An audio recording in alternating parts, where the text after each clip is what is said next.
Selamat pagi untuk kita semua. Salam dan bahagia. Salam guru penggerak. Bergerak, tergerak, dan menggerakkan. Yang kami hormati Kepala Sekretaris dari Koba 5, yang kami hormati para Wasek SMK Koba 5, yang kami hormati rekan-rekan guru hebat SMK Negeri Koba 5 yang sudah hadir pada kesempatan pagi hari ini.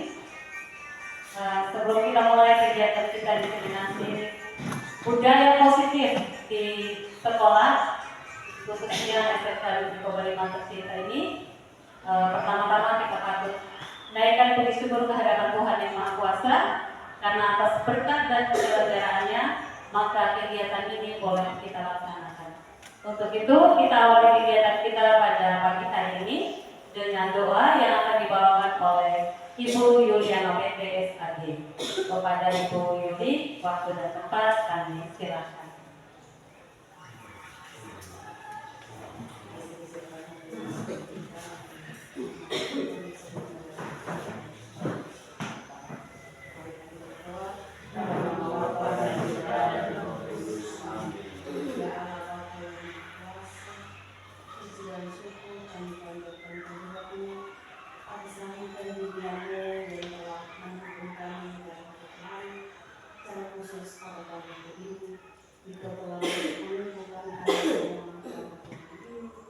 dalam rangka mengikuti budaya positif sekolah. Kiranya ya Allah ya Rabbi kami semua yang mengikuti kegiatan ini agar kami betul-betul mengikuti nilai dengan penuh tanggung jawab kesadaran sehingga kami betul-betul paham untuk melaksanakannya dalam tugas dan kegiatan kami setiap hari. Doa dan harapan ini kami sampaikan kepadamu Tuhan Kristus Tuhan kami. Amin. Terima kasih kepada Ibu Yuli yang telah berdoa. Selanjutnya kepala kedua dari Kepala Sekolah SMK Negeri Koba 5 sekaligus membuka kegiatan kita pada pagi hari ini. Kepada Ibu Kepala, waktu dan tempat. Terima kasih untuk waktu dan tempat yang sudah diberikan kepada saya.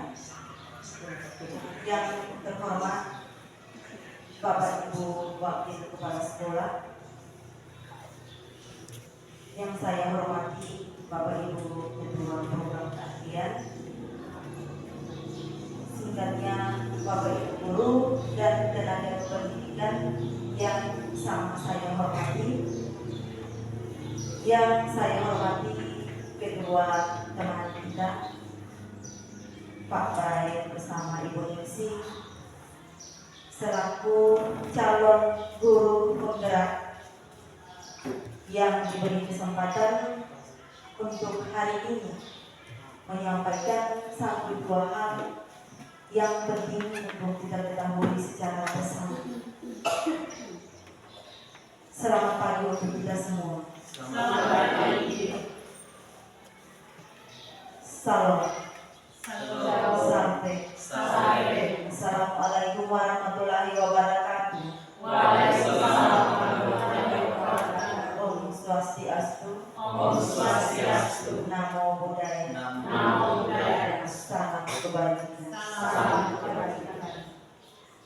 Pada tempat yang pertama, saya mengajak kita semua selaku insan yang beriman, mari kita panjatkan puji dan syukur kehadiran Tuhan Yang Maha Kuasa, karena atas bergeraknya maka pada pagi hari ini kita boleh dikumpulkan di dalam aula tercinta kita ini guna mendengar secara bersama dari teman kita berdua membagikan beberapa hal penting yang perlu kita tindak lanjuti secara bersama-sama. Kegiatan pagi ini merupakan kegiatan sosialisasi budaya positif di SMK Negeri Koba 5. Budaya positif di sekolah yang dimaksud adalah pembiasaan-pembiasaan hal baik, mencabut sikap, perilaku maupun tutur kata oleh seluruh warga di sekolah. Tujuan kita membangun budaya positif di sekolah adalah untuk menumbuhkan karakter anak. Kita percaya bahwa tujuan penting sekolah itu adalah pembentukan karakter. Dan salah satu strategi yang dibangun di antaranya adalah bentuk disiplin, dan sedianya kita sudah menjalankannya di sekolah. Dan sudah sewajarnya kita semua mulai menerapkan dan membangun budaya positif secara bersama-sama dengan warga sekolah. Kita bahu-membahu, dan itu harus dimulai dari diri sendiri untuk selanjutnya ditularkan kepada anak murid kita. Untuk itu, pada kesempatan pagi hari ini, lewat teman kita berdua, mereka yang memiliki peran saat ini sebagai pembimbing, pendamping, atau pemimpin pembelajaran, dengan kekuatan, dengan dorongan, motivasi, dengan proses pembelajaran yang sudah dibekali selama kurang lebih 2 atau 3 bulan, maka hari ini apa yang ada dalam pikiran mereka, apa yang ada dalam diri mereka akan mereka tuangkan secara berdua kepada teman-teman, dalam hal ini bahwa ada kolaborasi, ada kerjasama antara teman berdua dan kita selaku pendidik atau guru di SMK Negeri Kobalima. Sasaran kegiatan ini adalah untuk Bapak Ibu guru, dan imbasnya adalah peserta didik kita. Bagaimana kemudian informasi-informasi ini akan dituangkan kepada teman-teman, dan bukti realnya pasti akan dilaksanakan secara bersama-sama. Jadi pada kesempatan ini saya mohon kepada kita semua agar dengan sepenuhnya mari kita saling mendukung, bahu-membahu, bekerja sama, bekerja keras guna mensukseskan budaya positif yang akan diserukan oleh teman berdua kepada kita sekalian. Hal-hal sederhana mungkin sudah kita jalankan, mungkin sudah kita laksanakan. Hanya sebentar akan disampaikan lagi, dipertegas lagi, ranah ini masuk di kelompok yang mana, yang sudah kita buat ini masuk dalam kelompok yang mana. Karena sejujurnya bahwa untuk membina karakter siswa itu sebenarnya sudah terpacu atau sudah ada di dalam diri kita sekalian Bapak Ibu guru. Jadi pada kesempatan ini saya mengimbau sekali lagi untuk kerjasamanya, karena ketika sudah diserukan oleh teman berdua, maka sebagai kekuatan kita bersama bahwa itu harus dijalankan secara bersama-sama, sehingga apa yang diharapkan terwujud atau akan dijalani atau menjadi suatu kebiasaan baik pada siswa itu setidaknya harus dari kita Bapak Ibu guru kita tularkan kepada mereka. Maka pada kesempatan pagi hari ini dengan memohon izin disaksikan oleh teman-teman sekalian, maka saya membuka kegiatan sosialisasi budaya positif di SMK Negeri Kobalima secara resmi.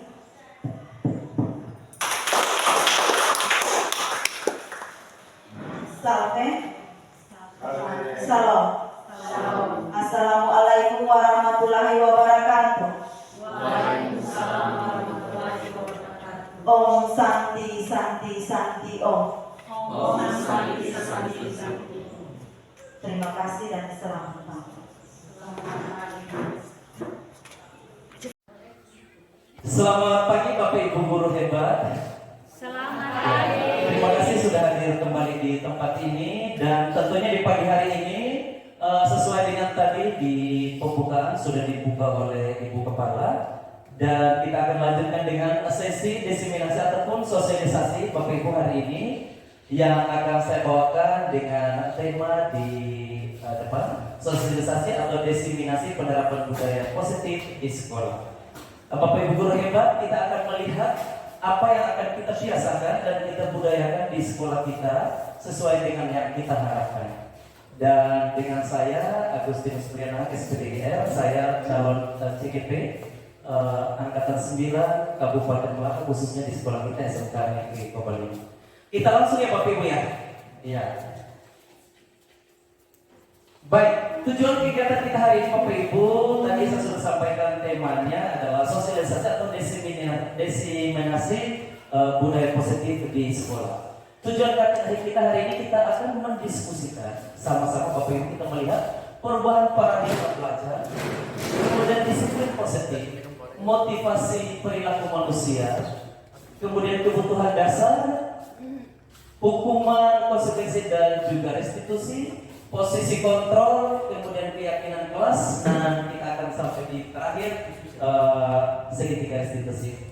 Mari Bapak Ibu yang gabung kita lanjutkan. Baik, kita masuk pada poin pertama Bapak Ibu. Apa itu budaya positif? Sesungguhnya budaya positif Bapak Ibu kita sudah jalankan dan kita terapkannya tiap hari di sekolah kita. Namun hari ini kita hanya mau melihat kira-kira budaya positif yang mana sih yang kita sudah jalankan. Seperti yang tertulis di slide Bapak Ibu. Jadi budaya positif itu menyangkut sikap, nilai, praktik-praktik di lingkungan sekolah kita untuk bisa memotivasi dan memotivasi dalam hal ini motivasi positif ya, sehingga yang dibentuk itu adalah Bapak Ibu kita guru dengan murid akan terbentuk menjadi satu keluarga, organisasi ataupun komunikasi. Kemudian budaya positif yang kita maksud Bapak Ibu itu harus mengacu pada perilaku positif. Seperti apa? Menghargai orang lain, bekerja sama, menghormati perbedaan, berpikiran terbuka, mengembangkan hubungan sehat, fokus pada solusi, dan tentunya budaya-budaya positif lain yang kita tidak sempat tuliskan di slide. Berikut, Bapak Ibu, konsep budaya positif yang kita maunya seperti apa Bapak Ibu? Ini konsep positifnya, budaya positif ini sudah saya singgung di awal. Nah, kita akan melihat satu-satunya. Dan budaya positif ini Bapak Ibu ternyata dia tidak hanya ngomong tentang perilaku dan seterusnya, tetapi sesuai dengan teori kontrol dari Dr. William Glasser ini Bapak Ibu, ini semoga bisa terlihat di sini ya Bapak Ibu. Budaya positif ini kita akan omongnya banyak.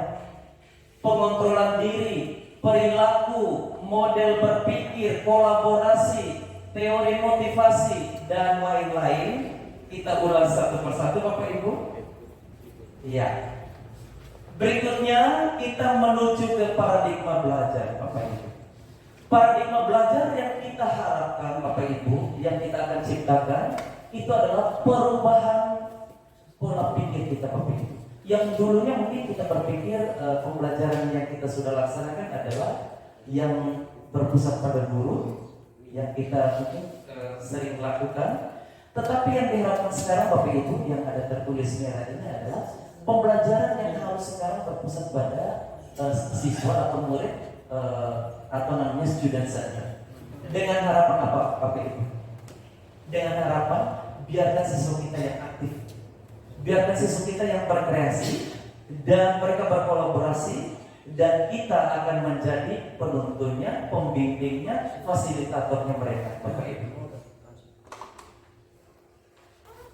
Kemudian Bapak Ibu, perubahan paradigma yang kita harapkan Bapak Ibu. Tadi mungkin di presentasi awal Ibu Ningsi sudah singgung, tapi kita coba akan melihat lagi Bapak Ibu, ada teori namanya teori respon dan teori kontrol. Kita ada di posisi mana Bapak Ibu? Coba kita lihat. Ada dulu namanya stimulus respon. Sekarang yang kita harapkan adalah teori kontrol. Kita coba lihat satu contoh di sini. Kita mencoba mengubah orang agar berpandangan sama seperti kita. Nah, yang kita harapkan di teori kontrol adalah kita berusaha memahami pandangan orang lain tentang dunia. Maksudnya Bapak Ibu, yang kita kadang-kadang di kelas kita mau siswa A sampai dengan Z itu paradigma berpikirnya atau mengerjakan tugasnya harus sama dengan yang kita maksudkan A. Padahal Bapak Ibu, kita berusaha untuk memahami. Dan kita akan sampai pembelajaran berdiferensiasi itu seperti itu Bapak Ibu. Jadi kalau kita akan memberikan tugas ke murid, kita harus pemetaan dulu. Kita harus diagnosa. Siswa A ini kira-kira dia mengerjakan tugasnya dengan cara apa? Siswa B ini mengerjakan tugas dengan cara apa? Biarkan kita kasihnya dengan pola yang berdiferensiasi. Yang kedua, stimulus respon berikut. Ada pernyataan, perilaku buruk dilihat sebagai suatu kesalahan. Nah ini, misalnya anak sering misalnya terlambat misalnya. Nah kita anggap itu satu kesalahan. Padahal kita harus tahu bahwa semua perilaku itu memiliki tujuan. Dia mau terlambat, dia membuat sesuatu hal lain. Alasan dia untuk melakukan kesalahannya itu apa? Nah ini yang kita harus lihat. Berikut, orang lain bisa mengontrol saya kalau teori stimulus. Nah yang kita harapkan sekarang adalah hanya Anda yang bisa mengontrol diri. Tadi saya sudah singgung Bapak Ibu. Kita hanya sebagai pengontrol. Berikut, pemaksaan ada pada saat bujukan gagal. Misalnya, nanti kita lihat sebentar ya, yang posisi kontrol. Kamu terlambat terus, dan seterusnya. Segala sesuatu setelah kita melalui bujukan dan ini tidak akan masuk ke kita pada posisi yang pertama, pemaksaan, memberi hukuman. Dan terakhir, model berpikir menang kalah kalau teori stimulus respon. You salah, saya benar. Kita pola pemikiran yang harus sesungguhnya kita gunakan adalah pola pemikiran win-win solution. Menang-menang kalah-kalah. Kita tidak bisa melihat posisi murid kita sebagai yang salah sendiri atau kita guru yang benar sendiri. Kita terakhir Bapak Ibu, disiplin positif. Disiplin positif, coba kita langsung lihat poin-poin yang merah itu. Disiplin positif di sini Bapak Ibu, kita berada pada disiplin positif yang mana? Yang tanpa kekerasan, disiplin yang memotivasi, disiplin yang merefleksi kesalahan, menghargai, membangun logika dan bersifatnya jangka panjang. Kita akan bedah sebentar di contoh kasus itu. Oh si anak ini buat salah begini, kita langsung tindak begini. Apakah dia ini setelah kita menyelesaikan masalahnya bertahan jangka panjang atau pendek? Ya. Tibalah kita di teori motivasi Bapak Ibu. Setiap perilaku manusia, baik kita sebagai guru, Bapak Ibu guru hebat dan juga siswa atau murid kita, pasti memiliki kurang lebih 3 motivasi Bapak Ibu ada di sini. Motivasi pertama adalah motivasi eksternal, yaitu kita melakukan sesuatu untuk apa? Untuk menghindari yang namanya ketidaknyamanan atau seperti jangan dapat hukuman. Baik di siswa dan juga kita Bapak Ibu guru mungkin pernah kita mengalami hal ini. Apa yang akan terjadi apabila saya melakukan hal ini? Contoh Bapak Ibu, jangan sampai siswa kita pagi-pagi dia berlomba-lomba untuk berlari kencang karena datang. Jangan terlambat dan diberi motivasi ini untuk menghindari hukuman Bapak Ibu. Nah posisi anak atau siswa pada posisi ini sesungguhnya itu nanti kita akan lihat di kasus sebentar. Dia ini motivasinya dari luar. Saya tidak mau terlambat karena supaya jangan dapat sanksi. Atau saya tidak mau terlambat supaya saya jangan dikebur. Orang sekolah saya dikebur dan seterusnya. Itu masih eksternal Bapak Ibu. Motivasi yang kedua, untuk mendapatkan imbalan dari orang lain. Contoh, siswa A dia belajar mati-matian untuk dapat nilai 100. Untuk apa? Biar ibu antinya bilang, aduh anak bagus, ini ada permen. Aduh ini ada buku sebagai bonus hadiahnya. Bapak Ibu, ternyata yang kita buat itu bukan salah, tetapi kita keliru. Kenapa Bapak Ibu? Karena kita dalam tanda kutip mematikan motivasi belajar anak. Kenapa? Karena anak ini dia belajar hanya tujuan untuk mendapat imbalan atau penghargaan. Atau di kelas, siapa yang dapat jawaban benar, ibu kasih permen. Siapa yang dapat ini, ibu tambahkan nilai. Contoh ya. Nah ini yang namanya motivasinya masih di luar. Motivasi mana Bapak Ibu yang kita harapkan untuk menjadi yang terbaik adalah menghargai diri sendiri. Anak melakukan kegiatan, atau kita Bapak Ibu guru melaksanakan kegiatan ini bukan dengan tujuan untuk menghindari hukuman, untuk mendapat imbalan, tetapi karena tergerak dari dalam diri untuk melakukan kegiatan ini karena saya punya tanggung jawab untuk melakukan kegiatan dan seterusnya. Anak kita harus biasakan untuk dia tidak boleh terlambat karena bukan menghindari hukuman, tapi karena itu tanggung jawabnya, menghargai dirinya sendiri dan orang lainnya. Itu kita sebagai Bapak Ibu bisa kita ikuti ya, nanti kita diskusikan di sebentar. Kita lanjut Bapak Ibu. Motivasi ini menghantar kita, nanti akan kita bedah di keyakinan kelas Bapak Ibu sebentar. Nilai-nilai kebajikan universal yang harus kita capai Bapak Ibu. Sekarang kita nilai yang kita gaungkan adalah profil pelajar Pancasila Bapak Ibu. Profil pelajar Pancasila ini ada yang tertulis merah ini, semoga kita masih ingat. Beriman bertakwa, berakhlak mulia mandiri, bernalar kritis, berkebinekaan global, gotong royong dan kreatif. Kita lanjut. Ini Bapak Ibu.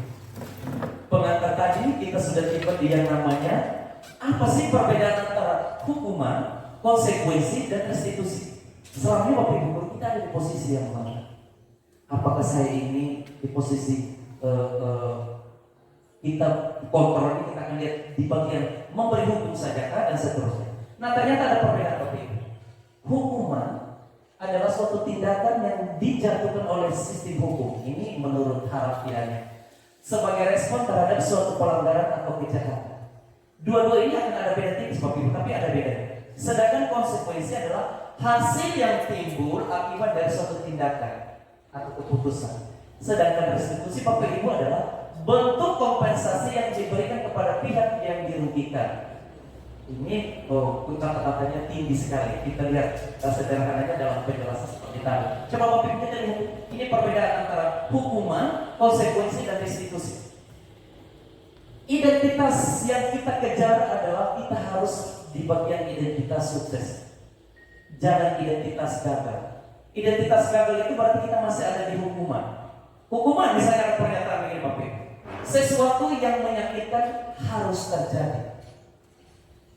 Sedangkan konsekuensi dia bilang sesuatu harus terjadi dan boleh terjadi. Restitusi mengatakan itu adalah pilihan Bapak Ibu. Kita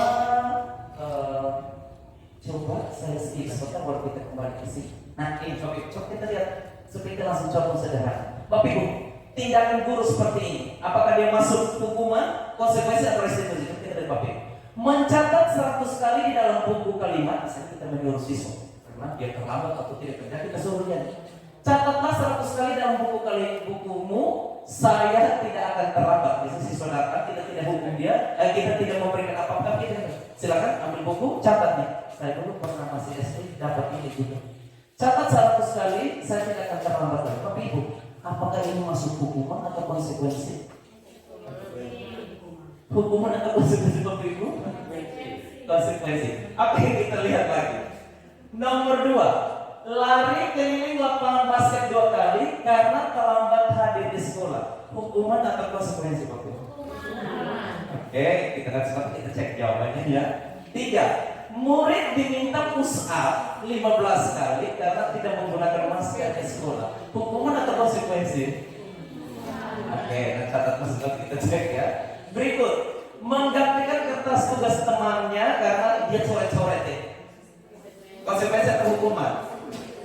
Ya, ini konsekuensi hukuman. Kita lihat sebentar. Berikut, membersihkan tumpahan air di atas meja karena tersenggol pada saat belajar. Temannya lagi minum, dikasih tumpah. Hukuman atau konsekuensi? Oke, kita lihat lagi.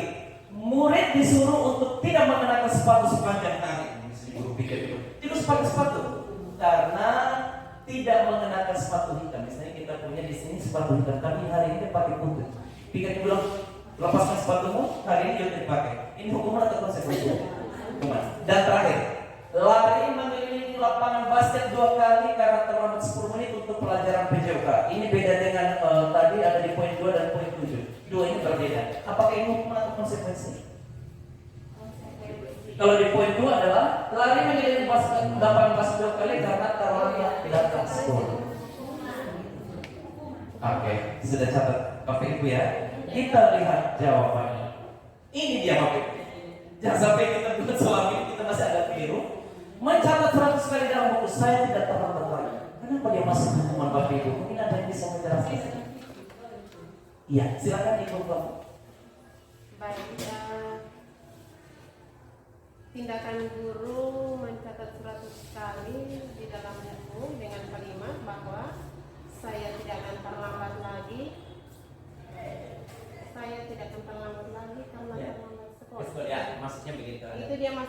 hukuman bukan konsekuensi, Ya. karena pemahaman saya bahwa kalau hukuman itu disuruh, tindakan suruh begitu, tindakan menyuruh atau memerintah atau tindakan untuk harus melakukan sesuatu. Ya, baik. Kalau konsekuensi berarti sesuatu yang tidak bisa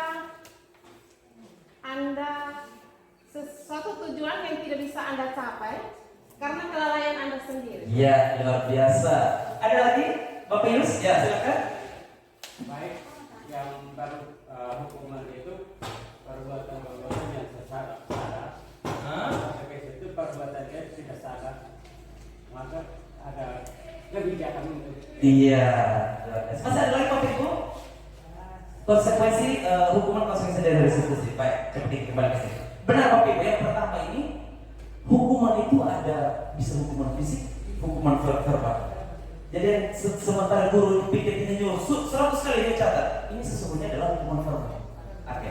Berikut, lari mengelilingi lapangan basket 2 kali, ini adalah hukuman. Beda dengan dia lari keliling lapangan basket pelajaran olahraga. Nah, itu karena bidangnya mereka. Jadi mereka kan sudah sepakat. Kita akan tiba di keyakinan kelas dan kesepakatan. Bahwa kesepakatan kita adalah tidak boleh terlambat. Kalau terlambat, konsekuensinya ini. Tapi bukan hukum. Berikut, murid diminta usaha otomatis itu dia tidak bisa konsekuensi Bapak. Dan menggantikan kertas itu konsekuensi. Untuk apa?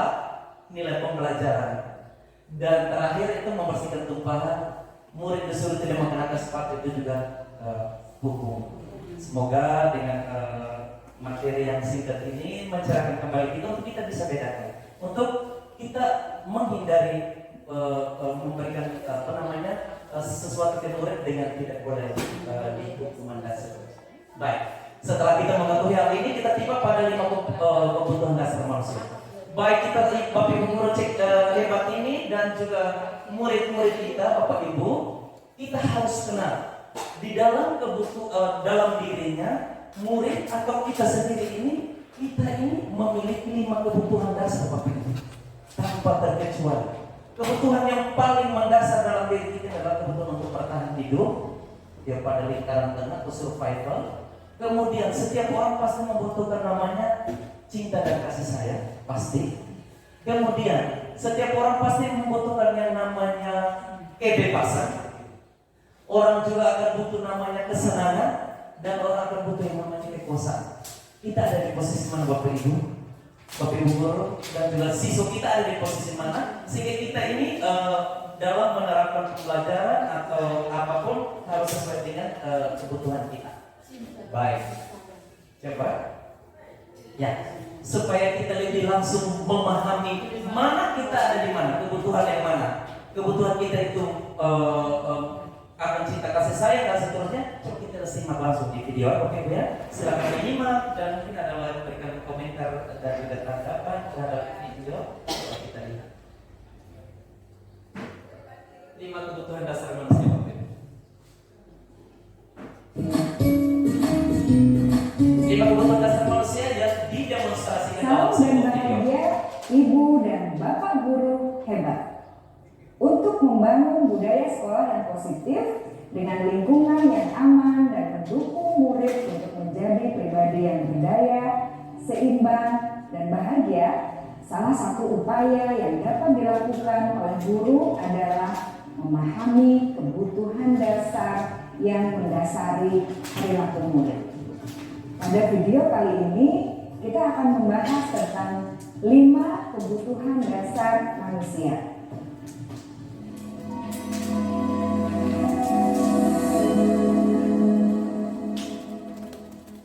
Ki Hajar Dewantara dalam salah satu kutipannya menyatakan, kita ambil contoh perbandingannya dengan hidup tumbuh-tumbuhan. Seorang petani dalam hakikatnya sama kewajibannya dengan seorang pendidik yang menanam padi misalnya. Hanya dapat menuntun tumbuhnya padi. Ia dapat memperbaiki kondisi tanah, memelihara tanaman padi, memberi pupuk dan air, membasmi ulat-ulat atau jamur-jamur yang mengganggu hidup tanaman padi, dan lain sebagainya. Ketika guru memahami kebutuhan apa yang mendasari perilaku murid dan guru berusaha menuntun dan mendukung murid dalam memenuhi kebutuhannya secara positif, pada hakikatnya guru tersebut ibarat seorang petani yang sedang berusaha memahami kebutuhan masing-masing tanaman, dan ia berusaha memenuhi kebutuhan tanaman tersebut agar dapat tumbuh dengan subur dan maksimal. Dr. William Glasser, seorang psikiater dari Amerika Serikat, menyatakan bahwa seluruh tindakan manusia memiliki tujuan tertentu, yaitu memenuhi kebutuhan dasarnya. Ketika kelima kebutuhan dasar telah terpenuhi secara memadai, maka murid akan tumbuh dengan seimbang dan bahagia. Sebaliknya, ketika kebutuhan dasar tidak terpenuhi dengan baik, maka seseorang akan mengalami emosi negatif seperti bosan, sedih, dan kecewa. Bahkan mereka dapat melakukan perbuatan yang bertentangan dengan nilai-nilai kebajikan atau melanggar peraturan. Dengan kata lain, perilaku buruk seseorang biasanya adalah respons dari kebutuhan yang tidak terpenuhi. Namun, mereka tidak tahu cara untuk menyampaikannya. Ada 5 kebutuhan dasar manusia menurut Dr. William Glasser, yaitu yang pertama, kebutuhan untuk bertahan hidup atau survival. Yang kedua, kebutuhan untuk merasa diterima atau love and belonging. Yang ketiga, kebutuhan akan kebebasan atau freedom. Yang keempat, kebutuhan akan kesenangan atau fun. Dan yang kelima, kebutuhan akan penguasaan atau power.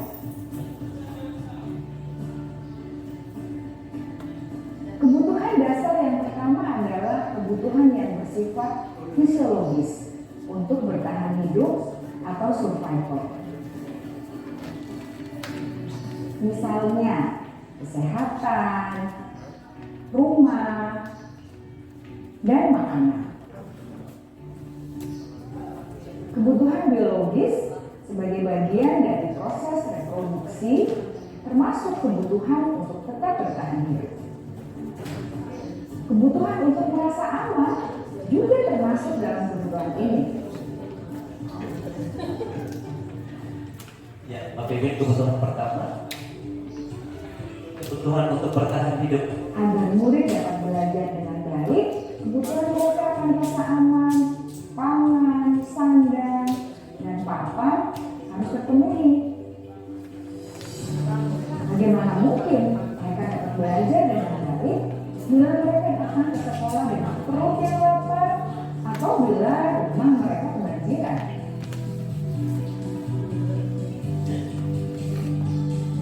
Setelah kita mengetahui kebutuhan pertama yang sebagian besar bersifat fisiologis, mari kita lihat kebutuhan kedua sampai kelima yang semuanya berhubungan dengan psikologis. Mari kita lihat kebutuhan yang kedua, yaitu kebutuhan akan perasaan diterima oleh kelompok atau komunitasnya atau kebutuhan love and belonging. Kebutuhan ini meliputi keinginan untuk tetap terhubung dengan orang lain seperti teman, keluarga, teman kerja, dan kelompok di mana kita tergabung. Setiap murid ingin menjadi bagian yang berharga dari kelas dan juga sekolah. Mereka juga ingin diterima oleh orang lain dan kelompoknya. Bahkan murid yang terlihat paling kuat pun jauh di dasar hatinya pasti ingin merasa diterima. Sebagai guru seharusnya kita dapat menerima murid kita apa adanya, sesuai dengan kodratnya. Karena setiap murid adalah unik memiliki kekuatannya masing-masing, sehingga guru seharusnya bisa menciptakan kesempatan untuk murid berkolaborasi dan memiliki ikatan emosi satu sama lain. Murid-murid yang memiliki kebutuhan yang besar untuk merasa diterima, biasanya mereka belajar karena suka pada gurunya. Dan mereka juga suka bekerja dalam kelompok. Kebutuhan yang ketiga adalah kebutuhan akan kebebasan atau kebutuhan membuat pilihan.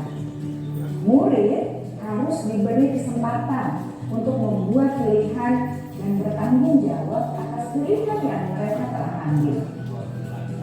Memberi mereka kebebasan bukan berarti membiarkan mereka melakukan apa saja yang mereka mau, melainkan lebih memberi mereka kesempatan untuk membuat pilihan, menyuarakan pendapat mereka dengan percaya diri, dan memberi mereka kesempatan untuk mencoba hal-hal yang baru. Pembelajaran dengan metode yang beragam dan menarik juga akan memenuhi kebutuhan murid tentang kebebasan ini. Pembelajaran berdiferensiasi, di mana guru menyediakan beberapa jenis tugas yang bisa dipilih oleh murid sesuai minat mereka, sangat baik untuk mengembangkan murid menjadi lebih mandiri dan memiliki motivasi internal. Karena kebutuhan akan kebebasan pada dasarnya adalah kebutuhan untuk mandiri, memiliki otonomi, memiliki pilihan, dan mampu mengendalikan arah hidupnya sendiri.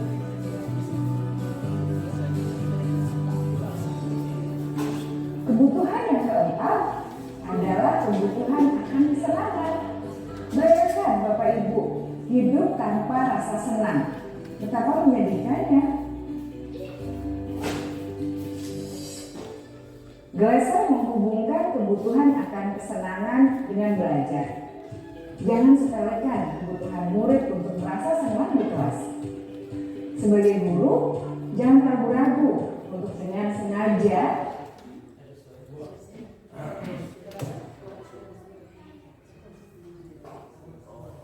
semangat. Bayangkan Bapak Ibu, hidup tanpa rasa senang. Oke, kita lanjut. Betapa menyedihkannya. Glasser menghubungkan kebutuhan akan kesenangan dengan belajar. Jangan sepelekan kebutuhan murid untuk merasa senang di kelas. Sebagai guru, jangan ragu-ragu untuk dengan sengaja memasukkan kegiatan yang menyenangkan dalam kelas. Murid-murid dengan kebutuhan dasar kesenangan yang tinggi ingin menikmati apa yang mereka lakukan. Mereka juga konsentrasi tinggi saat mengerjakan hal-hal yang disenangi.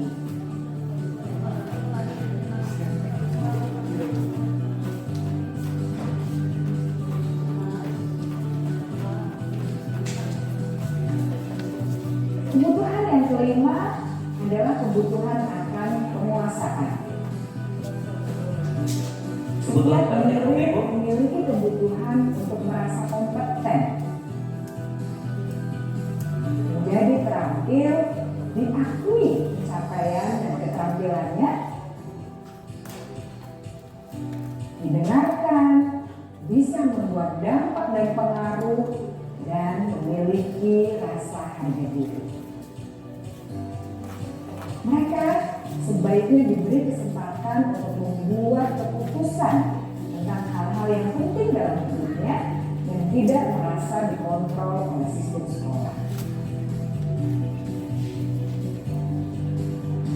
Pada murid yang telah menginjak usia remaja, seringkali mereka merasa tidak memegang kendali atas kehidupannya sendiri, karena guru kerap kali berpengaruh dalam mengambil keputusan. Murid-murid yang memiliki kebutuhan dasar akan penguasaan yang tinggi biasanya selalu ingin menjadi pemimpin. Mereka juga suka mengamati sebelum mencoba hal-hal yang baru. Mereka juga perfeksionis dan merasa kecewa bila melakukan kesalahan.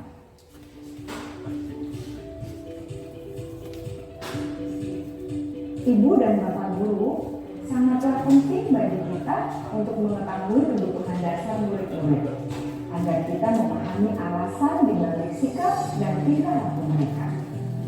Bila murid berperilaku buruk atau melanggar peraturan sehingga tindakannya tidak sesuai dengan nilai-nilai kebajikan, maka guru harus mencari tahu alasan yang mendasari tindakan tersebut dan kebutuhan apa yang belum terpenuhi. Melalui percakapan dengan guru dalam pendekatan disiplin positif, murid dapat diajak untuk bersikap efektif dalam mengenali kebutuhan-kebutuhan yang berusaha mereka penuhi dan mendasari tindakan mereka. Jika guru mengabaikan perilaku buruk murid, maka perilaku tersebut akan berpengaruh pada suasana kelas yang kurang kondusif dan akan berpengaruh pada tujuan dari pendidikan itu sendiri. Ibu bapak guru hebat, mari kita menjadi guru yang lebih baik dengan memahami kebutuhan dasar murid-murid kita dan senantiasa memimpin mereka untuk menjadi pribadi yang berdaya, seimbang, dan bahagia. Iya, luar biasa Bapak Ibu.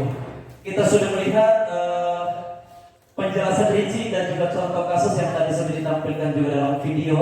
Bagaimana kita harus memahami 5 kebutuhan dasar manusia, bagaimana kita memahami 5 kebutuhan dasar murid-murid kita, sehingga kita bisa membuat pola pendekatan pemetaan di dalam pembelajaran dan seterusnya.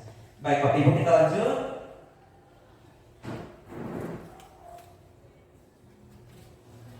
Kita setelah memahami kebutuhan dasar manusia, tibalah kita untuk kita melihat posisi kontrol kita sebagai guru, orang tua. Kalau kita di sekolah sebagai guru, kita ada di posisi mana untuk memperlakukan murid-murid kita sesuai dengan kebutuhan dasar yang tadi kita sudah lihat di materi sebelumnya. Baik, Bapak Ibu, kita ada 5 posisi kontrol sebagai guru atau orang tua. Yang pertama adalah sebagai penghukum. Yang kedua, sebagai pembuat merasa bersalah. Yang ketiga, posisi sebagai teman. Yang keempat, posisi sebagai pemantau atau kontroler. Dan yang terakhir adalah posisi sebagai manajer. Kita ada di posisi mana Bapak Ibu? Selama ini kita berjalan, kita membimbing, mendampingi murid-murid kita, sejauh mana kita berada. Jika kita ada di posisi penghukum dan pembuat merasa bersalah, maka kita masih di dalam motivasi ataupun kita bisa dikatakan identitas gagal, kontrol dari luar. Nah, kita harus beranjak menuju identitas berhasil atau sukses, yaitu kontrol masih ada di luar, tetapi bisa dikatakan kita berhasil sebagai posisi teman, pemantau, dan yang paling diharapkan pada posisi ini adalah kita diharapkan untuk bisa menjadi manajer. Posisi identitas berhasil. Seperti apa? Bapak Ibu, ada kalimat-kalimat di sini, saya tidak bisa membacakan satu-satu. Nanti materi saya bisa share juga untuk kita baca sendiri sebentar. Kita lihat langsung di penerapan video. Lebih gampang kita akan menganalisa, memahami kita ini ada di posisi mana sih. Kita lihat video lagi ya Bapak Ibu ya. Kita melihatnya dengan satu kasus, tetapi diselesaikannya dengan posisi 5 ini. Kita ada di mana? Penghukum, pembuat merasa bersalah, teman, pemantau, atau manajer. Kita lihat Bapak Ibu.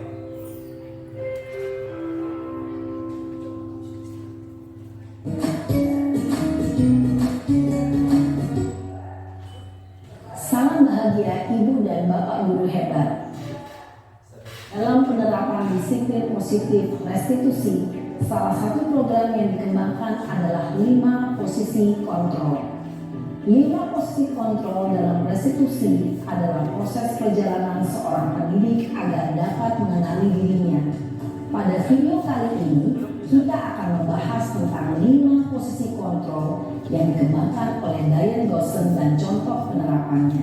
Bapak Ibu, kita nonton sambil kita merefleksi diri kita ada di bagian mana, silakan.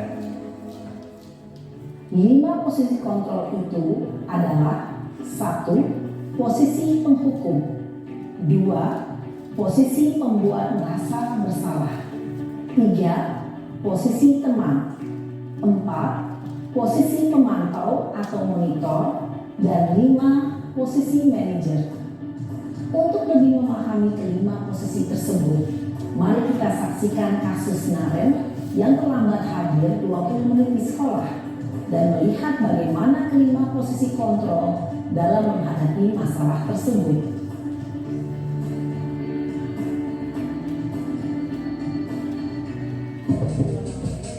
Jika kita sebagai penghukum, mari kita coba lihat mereka adegannya. Ini guru piket ini Bapak Ibu. Naren! Sini kamu! Ya, jika ada murid yang terlambat Ibu. Selalu terlambat. Kamu deh, pasti terlambat. Maaf Bu, saya Apa? Apa coba? Alasan kamu apa lagi? Pada posisi di sini Kapan sih kamu tidak terlambat? untuk bicara. Malas sekali ya kamu jadi anak. saya Dasar pemalas. Gak kapok-kapok sih kamu. Sudah berapa kali terlambat? Sana, kamu keliling lapangan basket 2 kali. kenapa saya harus ke lapangan basket Bu? Kenapa? Kamu melawan ibu. Berani-beraninya jawab. Sudah terlambat, masih berani jawab pula. Sekarang, keliling lapangan basket 5 kali sekalian. Biar kapok. Cepat. Pergi sana ke lapangan basket. Ya, Bapak Ibu ini posisi sebagai Posisi penghukum biasanya berbicara dengan nada tinggi, menghardik, menunjuk-nunjuk, menyakiti, dan menyindir. Hukuman bisa berupa fisik maupun psikis. Ibu dan bapak guru hebat, dampak yang terjadi pada murid ketika guru berada pada posisi penghukum adalah murid cenderung akan memberontak, bahkan menyimpan dendam.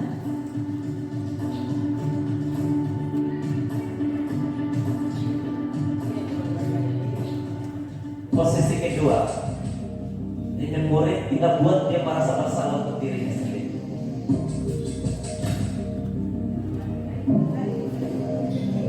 Naren!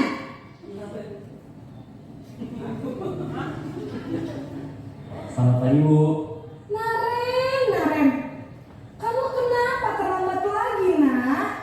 Ya Tuhan, Naren. Kamu senang ya bikin ibu susah ya? Kalau kamu terlambat lagi, nanti ibu yang ditegur bapak kepala sekolah, nak. Disangka ibu tidak bisa membina kamu. Duh, gimana ini? Maaf Bu, Duh, Gusti Naren. Kamu suka ya kalau ibu ditegur bapak kepala sekolah? Terus, sekarang ibu harus tulis apa ini di buku absen? Ini kamu sudah sering terlambat loh. Ibu harus apa coba? maaf Bu, maaf sekali. Ya sudah, lain kali jangan bikin ibu susah lagi ya, nak ya. Ibu tidak akan kuat lagi kalau kamu begini terus. Bisa jantungan kalau ibu tegur bapak kepala sekolah. Sana cepat ke kelas. Maaf ya Bu, maaf sekali.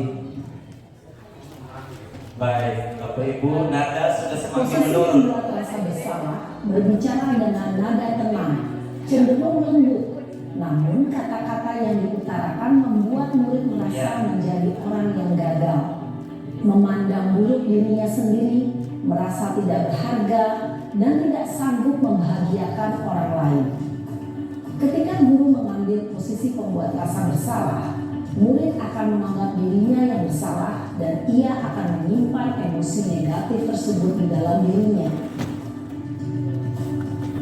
Kita lihat posisi ketiga, posisi sebagai teman. Bagaimana kita berlaku di depan murid dengan kasus ini sebagai seorang teman. Coba kita lihat. Kasus yang sama, Bapak Ibu, hanya posisinya berbeda. Naren!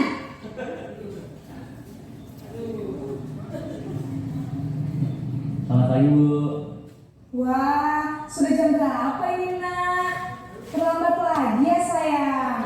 Iya Bu, habis ibu saya lupa membangunkan saya Bu. Kamu malah menyalahkan ibu kamu. Kamu bukannya anak yang larinya paling kencang. Kok terlambat sih? Iya Bu, saya memang terlambat bangun tadi.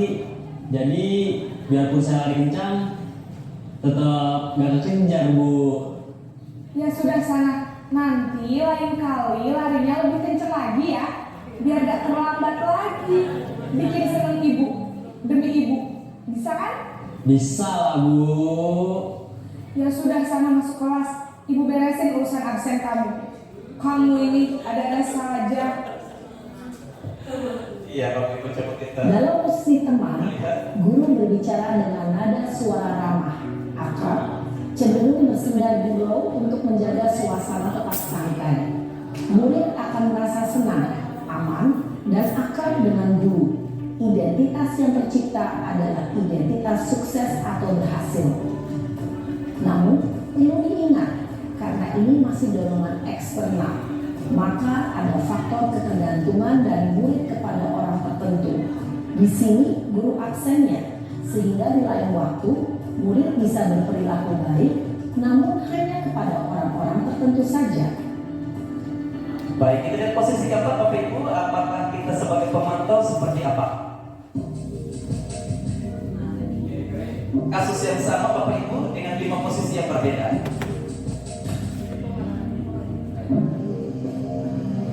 Naren!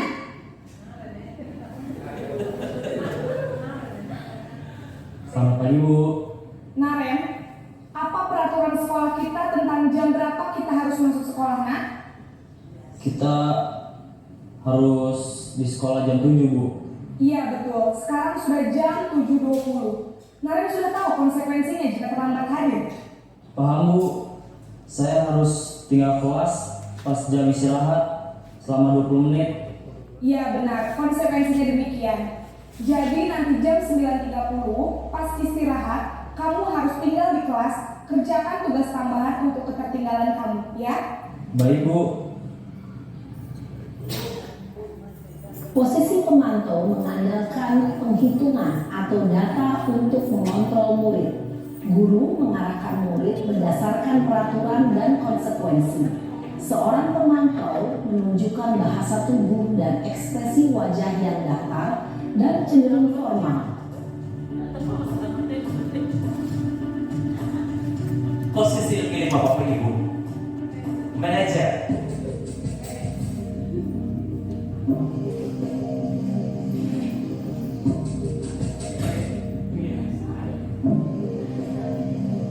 Naren!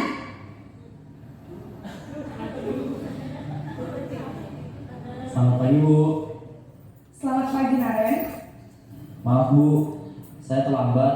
Iya, sekolah masuknya jam 7, sekarang sudah jam 7.20. Jadi sekarang bagaimana ini Naren? Maaf Bu, saya lupa setel alarm saya semalam. Baiklah, menurut kamu, keyakinan sekolah yang mana yang perlu kamu tingkatkan? Menghargai diri sendiri dan orang lain mungkin ya Bu. Setuju. Jadi, apakah Naren meyakini prinsip saling menghormati tersebut? Iya Bu, saya meyakininya. Apakah Naren bersedia memperbaiki masalah keterlambatan ini? Bersedia Bu. Bagaimana kamu akan perbaiki masalah keterlambatan ini? Saya akan coba untuk tidak lupa menyetel alarm saya Bu. Baik, kalau Naren lupa menyetel alarm di rumah, ada orang yang kira-kira bisa bantu mengingatkan tidak? Ada Bu, kakak saya, Kak Emma. Ada lagi selain Kak Emma? Selain Kak Emma, ada ibu saya. Baik, jadi yang mengingatkan Naren adalah Kak Emma dan ibu kamu ya? Kira-kira akan mulai set alarm kapan nih Naren? Setelah pulang sekolah, akan segera saya lakukan. Baik, jadi Naren akan setel alarm untuk bangun besok pagi dan akan diingatkan oleh kakak dan ibunda Naren ya. Ada lagi yang mungkin perlu dilakukan Naren agar tidak terlambat bangun lagi? Tidak ada Bu. Baik Naren, terima kasih untuk kerjasama kamu. Sekarang kamu perlu kembali ke kelas untuk belajar. Baik Bu, terima kasih. Posisi manajer adalah posisi kontrol yang disarankan untuk membimbing murid memiliki sikap disiplin yang positif, yaitu murid yang mandiri, bertanggung jawab, dan dapat memecahkan masalah. Tujuan dari posisi ini adalah agar murid dapat berefleksi atas tindakannya. Guru akan dengan tulus memberikan pertanyaan-pertanyaan bermakna, sehingga membuat murid dapat belajar dari kesalahannya dan mencari sebuah solusi untuk menyelesaikannya. Ya, baik Bapak Ibu. Ada 5 posisi kontrol dari guru. Kita ada di posisi mana Bapak Ibu? Tentu masih kita sama dari 1 sampai 5. Masih ada di posisi mana? Bisa 1 atau 2 bisa menyampaikan? Bapak Yus. Baik, setelah beliau dan kondisi dari sekolah kita, kalau saya masih 5-5. 5 luar biasa. Terima kasih Bapak Yus ya. Ibu Vin mungkin sedikit pengalaman pernah di posisi berapa? Kalau saya ada semua. Ada semua Bapak Ibu ya. Oke. Bapak Ibu, kita tidak pernah salah atau tidak pernah namanya kita gagal. Tetapi pernah kita melakukan hal ini semua Bapak Ibu semua ya. Nah, kita harapannya untuk pembelajaran sekarang Bapak Ibu, kita berada perlahan-lahan, kita tinggalkan posisi 1 dan 2, kita menunjuknya 3, 4 dan 5. Kalau nanti di posisi manajer kita perlahan-lahan belum sampai, mari kita mungkin masih di posisi teman atau di pemantau atau ya di situ. Tapi kita mencoba perlahan-lahan kita tinggalkan 2 posisi yang paling rendah. Baik Bapak Ibu, kita lanjut dulu. Setelah itu mungkin kita akan diskusi lagi. Iya. Coba Bapak Ibu, ini hanya untuk mengingatkan kita. Pernyataan-pernyataan yang kita keluarkan Bapak Ibu, mungkin dengan siswa di kelas atau di depan pikir misalnya. Ada pernyataan, saya kecewa sekali dengan kamu. Kira-kira ini kita di posisi mana ini? Kalau tadi kita nonton video, saya kecewa sekali dengan kamu. Berikut, kamu tidak pernah benar melakukannya. Yang pertama di mana? Pembuat merasa bersalah. Oke. Yang kedua, kamu tidak pernah melakukannya. Bapak Ibu, kita ada posisi mana ini? Masih ingat video tadi? Mungkin ada pernyataan katakan pernah. Berikut kita lanjut. Ayolah anak, lakukan demi ibu. Kayak tadi di video ada di posisi mana? Teman ya. Berikut, apakah kamu mau mendapatkan stiker bintang hari ini? Kita di posisi mana Bapak Ibu? Bisa di kelas atau di pikir? Dan terakhir, kamu selalu yang paling terakhir. Terlambat lagi. Penghukum. Kita cek jawabannya Bapak ya. Nah ini, saya kecewa sekali dengan kamu, membuat merasa bersalah ya. Yang kedua, kamu tidak pernah benar melakukannya. Kita sudah menjudge itu, kita sudah menghukum bahwa dia tidak pernah benar. Padahal kita belum tanya alasannya kenapa. Kayak tadi di posisi nomor 5. Yang ketiga, ayolah nak. Nah ini temannya. Ayo saya. Nah ini kita dekat sekali dengan anak-anak. Berikut, bagaimana kamu bisa menyelesaikan masalah ini? Nah itu kita di manajer. Kita mencoba bertanya, menggali, menemukan solusi untuk dia bisa memperbaiki diri. Dan terakhir adalah kita di penghukum benar ya. Kamu selalu yang menjadi paling terakhir. Oke, kita lanjut Bapak Ibu ya. Nanti materinya kita share. Oke, ibarat kita di sini Bapak Ibu. Ini poin yang harus kita lakukan. Nah ini yang coba kita akan diskusinya karena hari-hari baik Bapak Ibu di kelas sebagai guru mata pelajaran, sebagai wali kelas, sebagai waka atau sebagai kapro dan kita sebagai pimpinan di sekolah akan kita ini keyakinan kelas atau lebih tinggi namanya keyakinan sekolah Bapak Ibu. Ini kita harus lakukan dan kita akan segera praktekkan. Apa itu keyakinan kelas Bapak Ibu? Keyakinan kelas itu beda dengan kesepakatan kelas, beda dengan peraturan atau tata tertib. Keyakinan itu Bapak Ibu, kita mungkin pernah buat, tapi kita mungkin ini yang namanya keyakinan. Dia biasanya berisi kalimat atau kata-kata yang abstrak, umum, dia tidak rinci. Tetapi kalimat itu akan diingat-ingat terus dan dilaksanakan. Seperti pernyataan-pernyataan universal. Contoh, disiplin, hadir tepat waktu, bertanggung jawab, mengerjakan tugas, mandiri, menghargai guru dan teman, menjaga kebersihan, wajib belajar, wajib kerja PR. Nah ini namanya keyakinan kelas. Kita maju dulu. Baik, apa tujuan Bapak Ibu kita buat keyakinan kelas atau keyakinan sekolah? Dengan harapan kita mau mewujudkan merdeka belajar pada murid. Untuk apa? Mereka itu bebas mengeluarkan ide, bebas berpendapat, bebas mengungkapkan gagasan. Yang kedua, kita ingin mewujudkan disiplin positif yang tadi kita sudah diskusikan di awal. Dengan tidak memaksa, dengan tidak tekanan. Yang berikut, membentuk karakter positif murid dengan kebiasaan-kebiasaan positif, dan yang terakhir menumbuh semangat belajar siswa. Kita nanti bagaimana cara kita membuat keyakinan kelas. Bapak Ibu coba kita lihat di sini. Kita nanti ke kelas, baik itu sebagai guru mata pelajaran, wali kelas, ataupun posisi lebih tinggi dari itu, kita akan meminta murid sama-sama ya, kita dari murid menulis keyakinan yang mereka inginkan. Bapak Ibu, penting sekali dalam pembelajaran masa sekarang. Kita tidak bisa mengikuti kehendak kita. Kita sebelum melakukan suatu pelajaran, bisa dalam semester ini, kita sama-sama dengan murid membuat keyakinan. Yang kedua, guru dan siswa mengulas keyakinan yang telah tertulis. Kita tulis mereka maunya apa. Dan kan tadi kan contoh keyakinan. Sekarang yang kita minta pertama, mereka menulis dulu. Kami mau belajar seperti ini. Kami mau seperti ini. Terakhir baru kita tentukan keyakinan kelas. Yang ketiga, guru dan murid atau siswa menilai keyakinan kelas yang penting untuk kita sepakati. Dan yang terakhir berikut, mengubah keyakinan kelas menjadi positif dan kita sepakati untuk buat sama-sama. Kita contoh misalnya. Kita contoh. Ada di mana? Oke, nanti kita lihat di bawah. Misalnya murid menulis seperti ini. Saya mau supaya pembelajarannya dijalankan dengan nyaman, aman, tertib, dan seterusnya. Kira-kira satu kata yang pas untuk keyakinan kelas di posisi ini apa? Misalnya, kami atau saya mau belajarnya dengan nyaman, aman, tertib, dan seterusnya. Berarti kita di sini, anak ini mau mengenai keyakinan yang mana? Satu kebebasan ya? Boleh. Itu berarti kita bisa, keyakinan ini adalah kebebasan. Jadi kita bukan berarti mau menuruti anak itu buat itu, tidak. Kita mencoba untuk mendekati dengan pola-pola pendekatan berdiferensiasi. Berikut. Dampak apa Bapak Ibu kalau kita buat keyakinan kelas atau sekolah? Dampaknya adalah menciptakan komunikasi yang harmonis antara Bapak dan Ibu guru atau Bapak Ibu guru dan murid. Jadi tidak komunikasi satu arah, tapi dua arah. Kita harus sepakat dengan anak-anak. Yang kedua, kita menumbuhkan motivasi belajar murid yang meningkat. Karena anak tidak belajar dengan penuh tekanan monoton lagi dari kita Bapak Ibu, tapi sebuah kesepakatan. Berikut, siswa dapat mengenali jika konsekuensi bukanlah pada hukuman, namun akibatnya adalah misalnya dia melanggar kesepakatan kelas. Tadi di posisi manajer, dia harus buat apa? Atau di posisi pemantau, dia harus buat apa? Kan kita sepakat masuk jam 7.30. Maka konsekuensinya adalah silakan tinggal kelas 20 menit untuk belajar dan seterusnya. Dan berikut, terciptanya suasana belajar yang menyenangkan sebab siswa memperoleh kesempatan yang sama untuk belajar.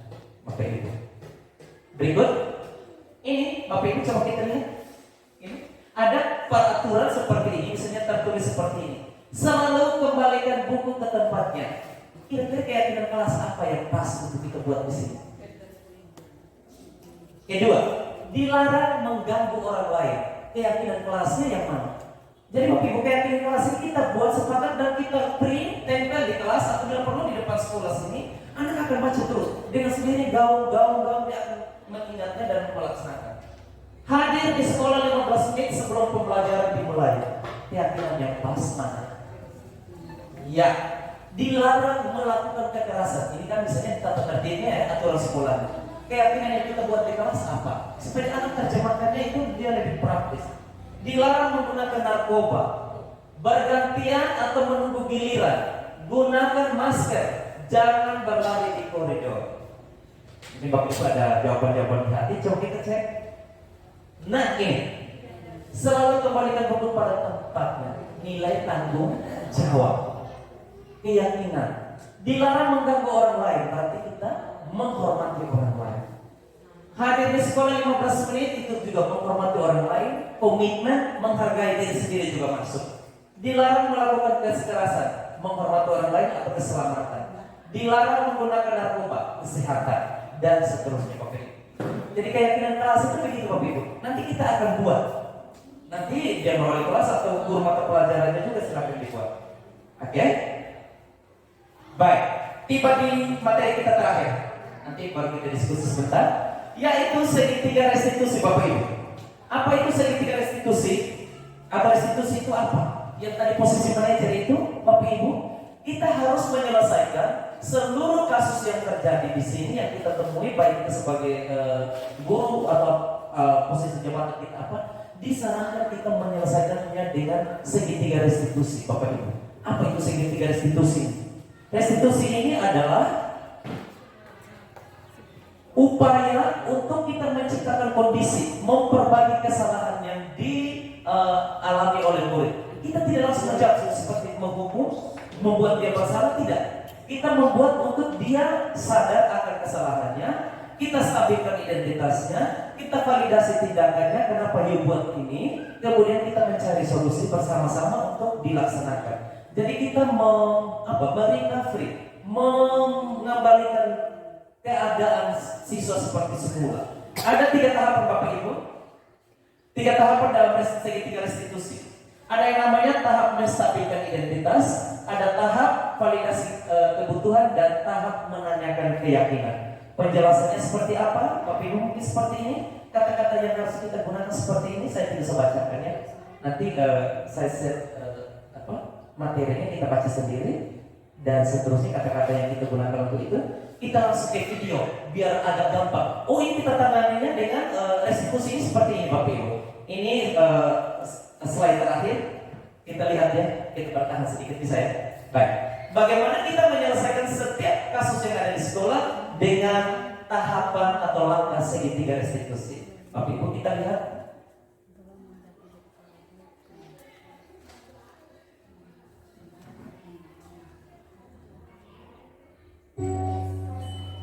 Salam dan bahagia Ibu dan Bapak, satu program disiplin positif yang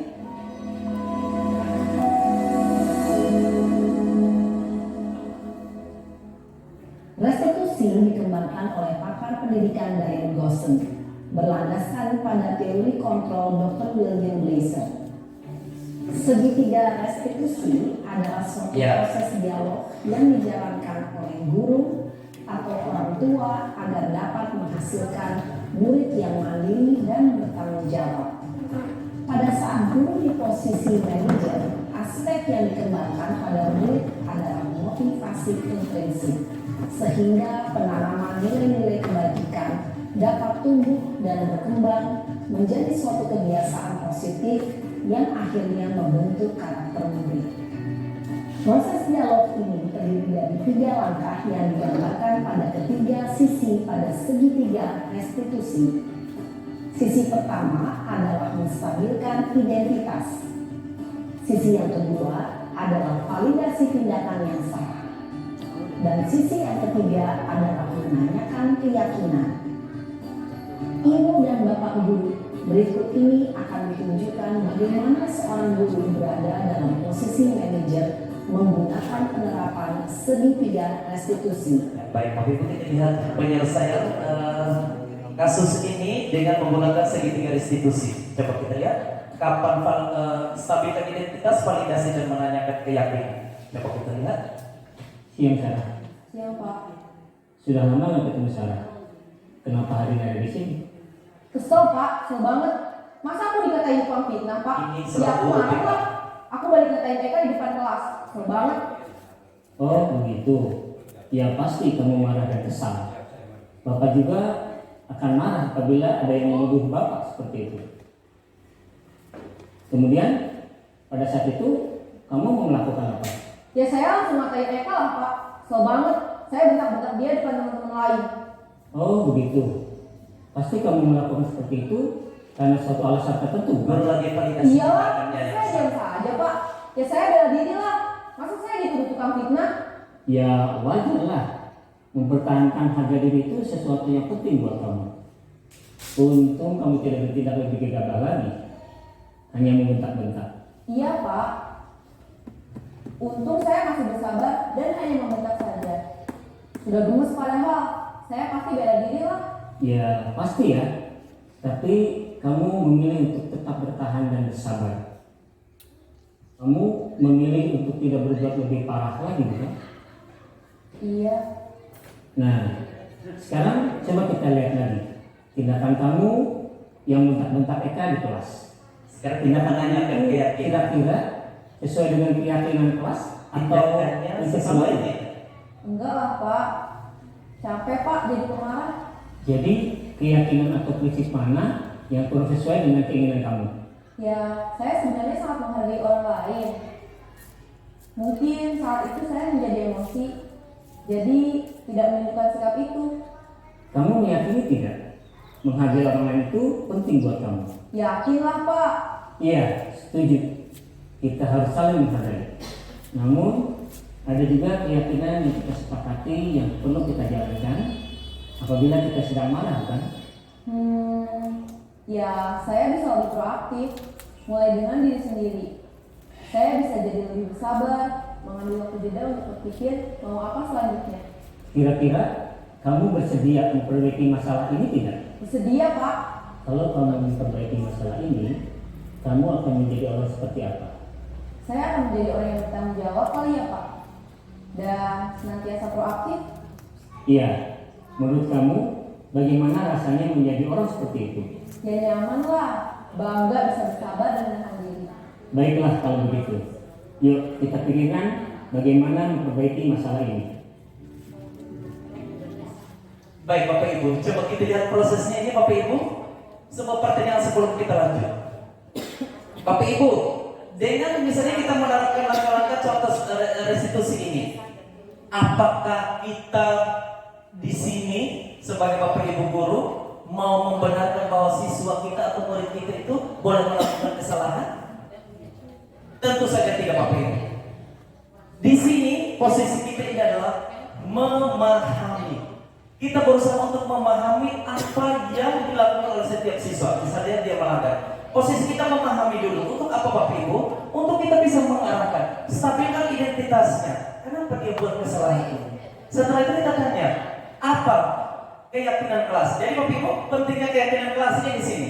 Jadi setiap kali anak berbuat kesalahan, kita kembali ke keyakinan kelas.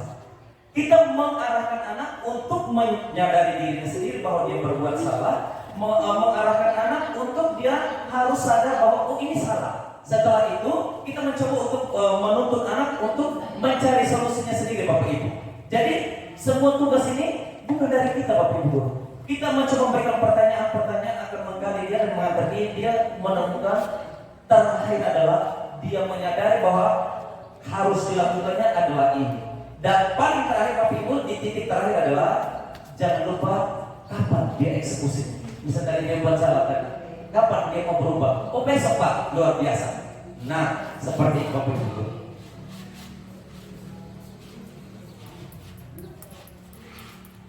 Bapak Ibu guru, ini saja materi kita hari ini tentang sosialisasi dan diseminasi tentang budaya positif di sekolah. Semoga materi yang singkat ini dengan penjelasan yang sesingkat ini mudah-mudahan bisa kita pahami dan juga kita cermati dan kita bisa laksanakannya perlahan-lahan Bapak Ibu ya. Tidak ada sesuatu yang instan, yang indah tanpa kita harus melewati atau melakukan proses ini. Baik Bapak Ibu, sebelum kita tutup, mungkin satu atau dua orang boleh bertanya atau boleh sharing sedikit sebelum kita tutup Bapak Ibu. Saya persilakan. Ibu Waka, silakan. Iya, Ibu Waka, soalnya ini materinya cocok ini. Baru-baru dari siswa. Baik, terima kasih banyak. Jadi sudah berbagi. Baik dari orang yang sudah saya memang sangat bagus. Dan kita juga kepingin untuk menjalankan seperti itu. Tapi saya rasa situasi seperti ini ya mereka ambil ukurannya karena ini tergantung kembali ke wilayah masing-masing karena budaya berbeda. Dari penanganan seorang anak, dari itu ya ukurannya di orang Jawa. Kalau kita di sini ya boleh kita lakukan, kita terus mencoba, Karena saya ya pengalaman banyak sudah membina siswa berbagai cara saya tempuh dan kadang berhasil dan kadang tidak. Jadi saya rasa memang betul, tetapi kita kembali ke wilayah masing-masing. Jadi kita tidak perlu lurus mengikuti yang seperti materi yang sudah disampaikan itu memang luar biasa. Akan tetapi kadang timbul ide sendiri yang untuk mengubah anak. Jadi mungkin itu yang saya sampaikan. Baik. Terima kasih, masih ada satu lagi Bapak Ibu sebelum kita tutup. Luar biasa Bapak Ibu, kita 1,5 jam ya tanpa sadar ya. Masih ada? Pas? Baik. Jika pas Bapak Ibu jawabannya seperti ini. Bapak Ibu ketika kami belajar modul 1, ini modul 1 terakhir yang kita hari ini. Modul 1 itu di 1.1 tentang filosofi Bapak Ibu. Kami semacam diputar 360 derajat termasuk Bapak Ibu. Bagaimana pandangan filosofi Ki Hajar Dewantara ini? Dia maunya itu kita seperti ini. Namun setuju Ibu bahwa beda medan, beda rasa, beda kolam, beda ikan dan seterusnya. Namun Ibu, mari kita ambil positif karena kemarin dikatakan Bapak Ibu 1-2 orang atau kita semua tidak bisa membuat fakta membalikannya dalam 1-2 hari. Kita akan berproses perlahan-lahan dengan harapan. Beberapa dekade atau waktu yang akan datang, kita harapkannya siswa kita baik dari Sabang sampai Merauke, kita sudah menjadi satu di dalam pola pembelajaran ataupun pendidikan pengajaran seperti ini. Jadi hari ini setelah materi ini tidak mungkin kita akan langsung besok langsung balik jadi keadaan 360, tidak. Bapak Ibu, kita perlahan-lahan. Kita mencoba untuk menerapkannya perlahan-lahan. Kita mungkin kemarin masih di posisi 1, 2, ya kita coba bergeser perlahan-lahan. Kemarin kita menyelesaikan masalah mungkin hanya di posisi mana. Bapak Ibu, kita mau mengatakan begini, kita sudah melaksanakan misalnya restitusi, tapi mungkin kita tidak tahunya lengkapnya seperti apa. Mungkin kita baru distabilkan identitas, mungkin baru divalidasi, atau mungkin kita kemarin langsung selesaikan dengan menanyakan keyakinan. Jadi Bapak Ibu, hari ini materi yang tadi begitu banyak poin-poin, nanti saya share untuk Bapak Ibu kita baca. Nah, kita tugas untuk kita lakukan perlahan-lahan dan Bapak Ibu, mari kita ke kelas, kita buat keyakinan kelas bersama anak-anak. Ini sesuatu yang penting dan mari kita beranjak ke posisi manajer dan menyelesaikan seluruh permasalahan yang dialami siswa dengan restitusi kalau bisa. Ya, jika cukup Bapak Ibu, terima kasih banyak sudah hadir untuk kita sama-sama melakukan kegiatan sosialisasi atau diseminasi budaya positif di sekolah ini. Mohon maaf Bapak Ibu jika ada yang masih kurang dan juga ada salah-salah kata. Kami mengucapkan terima kasih dan sebelum kita tutup Bapak Ibu, mari kita menutupnya dengan doa. Oke. Mbak Yuli tadi buka, Mbak Yuli tutup lagi dengan doa. Ya, makasih banyak. Oke. Ayo Bapak Ibu kita ambil sikap.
Terima kasih banyak Bapak Ibu, selamat siang.